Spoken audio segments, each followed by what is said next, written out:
السلام عليكم عشاق هواتف آيفون. الآيفون 18 برو ماكس تسريب يكشف ترقية غير مسبوقة في البطارية. كل هذا وأكثر سوف تشاهدونه إن شاء الله في تسريب جديد بالتفاصيل.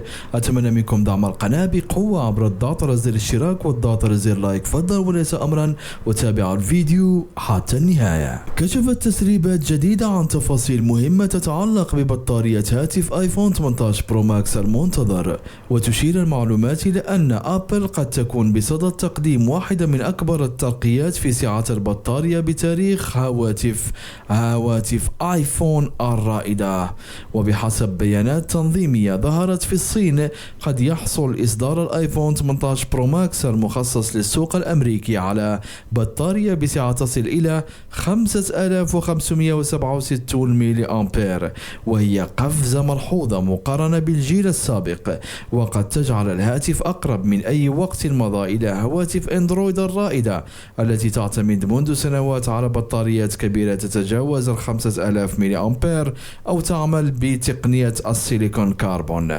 أبل تغير نهجها في البطاريات. لطالما اعتمدت أبل على فلسفة مختلفة عن معظم شركات أندرويد في ملف البطارية، فبدلا من التركيز على الأرقام الكبيرة فقط، كانت الشركة تراهن على كفاءة معالجاتها وتكامل العتاد مع نظام iOS وتحسين استهلاك الطاقة، أيضا للحصول على عمر بطارية طويل رغم استخدام بطاريات أصغر نسبيا. لكن التسريبات الجديدة تشير إلى أن هذا النهج قد يتغير تدريجيا مع سلسلة آيفون 18 برو ماكس، إذ يبدو أن أبل بدأت تميل إلى الجمع بين الكفاءة العالية والسعة الأكبر من البطارية، وهي المعادلة نفسها التي أصبحت تعتمد عليها شركات مثل سامسونج، وان بلس، شاومي، فيفو وأوبو في هواتفها الرائدة. سعة بطارية الآيفون 18 برو وفقا لما ظهر في قاعدة بيانات الاعتماد الصينية 3C،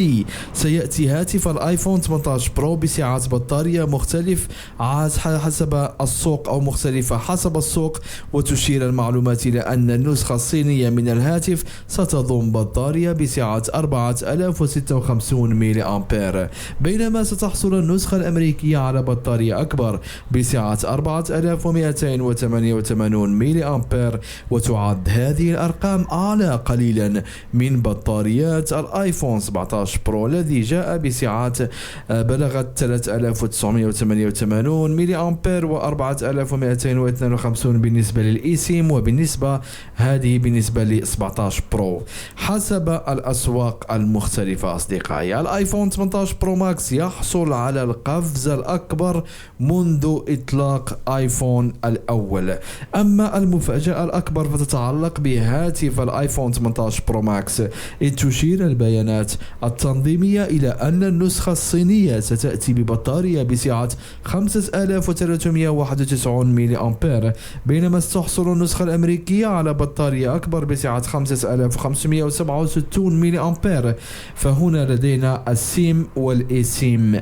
وللمقارنة، كان هاتف الآيفون 17 برو ماكس السابق يأتي ببطارية بسعة تبلغ 4800 ميلي أمبير أو 5088 ميلي أمبير حسب اختلاف الأسواق، هل إيسيم أم سيم فيزيائية. وهذا يعني أن أبل قد تقدم زيادة واضحة في سعة بطارية إصدار البرو ماكس الجديد، ما قد ينعكس على مدة الاستخدام الفعلية، خصوصا مع التحسينات المتوقعة في المعالج والشاشة. لماذا تختلف سعة البطارية بين الصين وأمريكا؟ الاختلاف بين النسخ المخصصة لأسواق مختلفة ليس أمرا جديدا في هواتف آيفون، وتعود إحدى أبرز الأسباب إلى اعتماد أبل في الولايات المتحدة على تصميم إيسيم فقط دون منفذ شريحة سيم فعلية.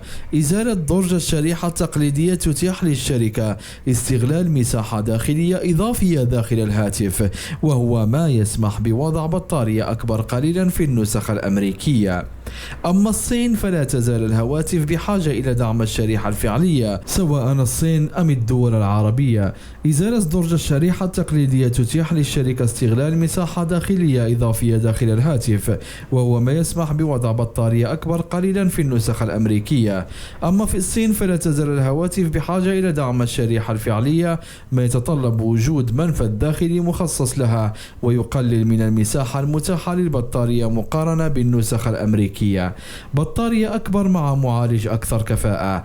من المتوقع أن تأتي البطارية الأكبر في سلسلة الآيفون 18 برو بالتزامن مع الجيل الجديد من معالجات أبل من فئة ال A سيريز، إلى جانب تقنية شاشة أكثر كفاءة في استهلاك الطاقة. وإذا اجتمعت هذه العناصر معا فقد تقدم أبل تحسنا ملموسا في عمر البطارية الفعلي، وليس مجرد زيادة رقمية في السعة. وتعد هذه الاستراتيجية مشابهة لما تفعله كبرى شركات اندرويد حاليا، حيث لا تعتمد فقط على تكبير البطارية، بل تجمع ذلك مع معالجات أكثر كفاءة وشاشات أقل استهلاكا للطاقة. تهديد مباشر لهواتف اندرويد الرائدة. في السنوات الأخيرة أصبحت البطارية واحدة من أبرز نقاط التسويق في هواتف اندرويد الرائدة، فشركات مثل سامسونج وون بلس وشاومي بدأت تعتمد على بطاريات كبيرة تتجاوز غالبا 5000 ملي أمبير، مع تحسينات في سرعة الشحن وكفاءة الأداء. لكن أعزائي الكرام، وصول الآيفون 18 برو ماكس إلى بطارية بسعة 5567 ملي أمبير قد يغير المعادلة، لأن أبل معروفة أصلا بتحقيق عمر بطارية قوي حتى مع بطاريات أصغر من منافسيها. لذلك فإن الجمع بين سعة أكبر وكفاءة نظام iOS قد يمنح الهاتف أفضلية واضحة في اختبارات الاستخدام اليومي. سد فجوة مهمة أمام المنافسين. رغم أن آيفون يحقق عادة نتائج قوية في عمر البطارية، فإن سعة البطارية نفسها كانت دائما أقل من كثير من هواتف أندرويد المنافسة. ومع هذه الزيادة المرتقبة قد تسد أبل واحدة من الفجوات القليلة المتبقية بينها وبين هواتف أندرويد الرائدة من ناحية العتاد.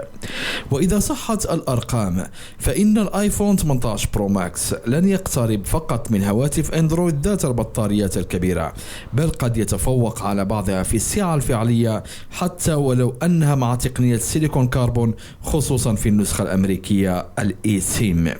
التسريبات تكتسب مصداقية أكبر. رغم أن أبل لم تؤكد هذه التفاصيل رسميا، فإن ظهور الأرقام في وثائق تنظيمية يمنح التسريبات قدرا أكبر من المصداقية. فمثل هذه قواعد البيانات كانت في السابق مصدرا مهما للكشف عن بعض مواصفات الأجهزة قبل إطلاقها، ومع ذلك تبقى الأرقام غير نهائية إلى أن تعلن أبل رسميا عن سلسلة آيفون 18، إذ قد تختلف التفاصيل النهائية عند الإطلاق أو حسب الأسواق. موعد الإطلاق المتوقع: من المتوقع أن تكشف أبل عن سلسلة آيفون 18 في وقت لاحق من هذا العام، وفقا لدورة الإطلاق المعتادة لهواتف آيفون. وحتى ذلك الحين ستظل هذه المعلومات ضمن نطاق التسريبات، رغم أن ظهورها في سجلات تنظيمية يجعلها أكثر أهمية من مجرد شائعات عابرة.